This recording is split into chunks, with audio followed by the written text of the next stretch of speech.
जीवन का संघर्ष ही व्यक्ति को निखारता है, उसकी जीवनी शक्ति को प्रखर करता है।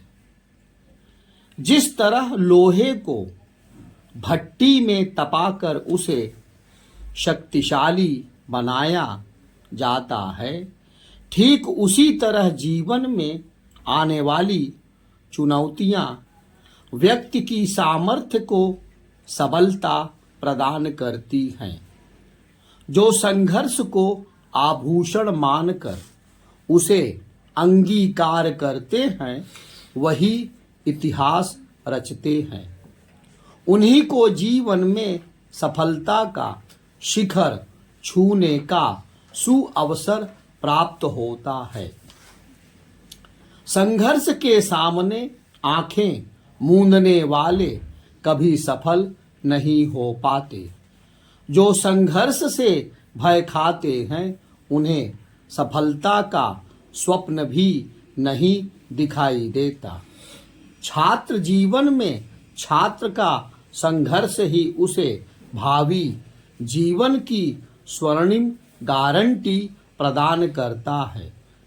यदि वह छात्र जीवन में संघर्ष नहीं करता और मौज मस्ती को अपना लक्ष्य बनाता है, तो निश्चित ही उसका भविष्य तमस से भर जाता है। फिर शेष जीवन उसे संघर्षों की गोद में ही गुजारना पड़ता है। बाद में सिर्फ पछतावा होता है। कठफोड़वा पक्षी के भोजन का संघर्ष हमें आश्चर्य से भर देता है।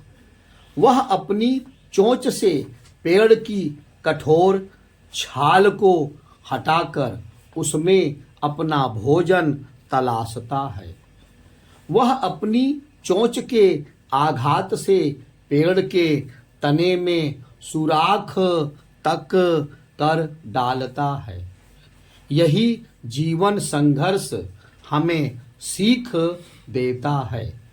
हमें निरंतर कठोर परिश्रम करते हुए सुंदर भविष्य को गढ़ने का उपक्रम करना चाहिए। जो व्यक्ति चुनौती और संघर्ष से घबराते हैं, उनकी सफलता की संभावना न्यून हो जाती है। ऐसे व्यक्ति का आत्मविश्वास कमजोर होता है। आत्मविश्वास में कमी के कारण वह अपनी प्रतिभा से न्याय नहीं कर पाता। नाविक नदियों अथवा समुद्र में भयंकर तूफान के बीच भी यदि सुरक्षित लौट आता है, तो यह उसकी जीवटता, जीवन संघर्ष एवं धैर्य के कारण ही संभव हो पाता है। अन्यथा वह तूफान का ग्रास बन जाता है। इसलिए कहते हैं कि जीवन में वही पराजय का सामना करता है जो विजय के लिए प्रयास नहीं करता। प्रयास जितना प्रखर होगा, परिणाम उतना ही प्रभावी होगा। इस संसार में कोई भी प्राणी ऐसा नहीं है जो कर्म ना करता हो। कर्म ही जीवन का आधार है। व्यक्ति अपने शरीर, मन और वाणी के उपयोग से जो भी करता है या कहता है, वह कर्म की श्रेणी में आता है। कर्म करने के पीछे कोई ना कोई प्रयोजन अवश्य होता है। निष्काम कर्म या फल की इच्छा ना रखते हुए कर्म करना योगियों और सन्यासियों की सिद्धि है। सामान्य जन प्रयोजन को भली भांति परख कर ही कर्म करने को उत्सुक होते हैं। अकर्मण्य रहने की अपेक्षा कर्म करना श्रेष्ठ है, भले ही उसके पीछे कोई मनोरथ सिद्ध करना लक्ष्य हो। कभी कभी यूं भी होता है कि पूर्ण मनोयोग से किया गया कर्म सार्थक सिद्ध नहीं होता। एक परिश्रमी मनुष्य को भी असफलता का सामना करना पड़ सकता है।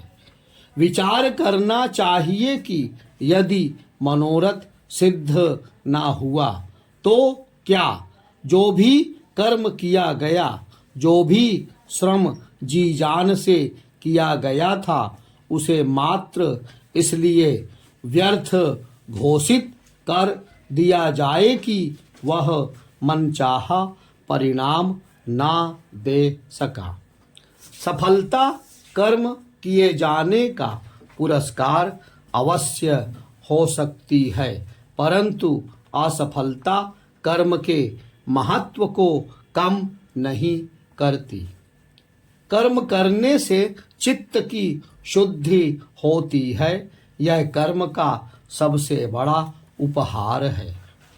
जो अकर्मण्य हैं या जो आधे अधूरे मन से कार्य करते हैं या जो किसी लालसावश कार्य करते हैं या जो अशुभ कर्म में प्रवृत्त हैं, उन्हें चित्त शुद्धि की पवित्रता का अनुभव नहीं होता।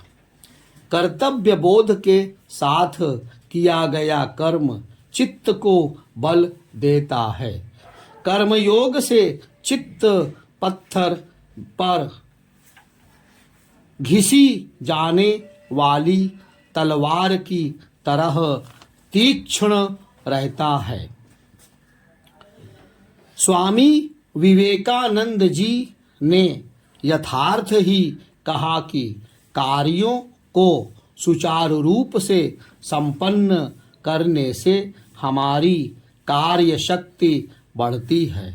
हम एक ऐसी अवस्था की प्राप्ति कर सकते हैं जब हमें जीवन और समाज के इप्सित और प्रतिष्ठित कार्यों को करने का सौभाग्य मिले। अतः योगी ना बन सके तो जीवन ने कर्मयोगी बनने का जो अवसर दिया है उसे कदापि नहीं गंवाना चाहिए।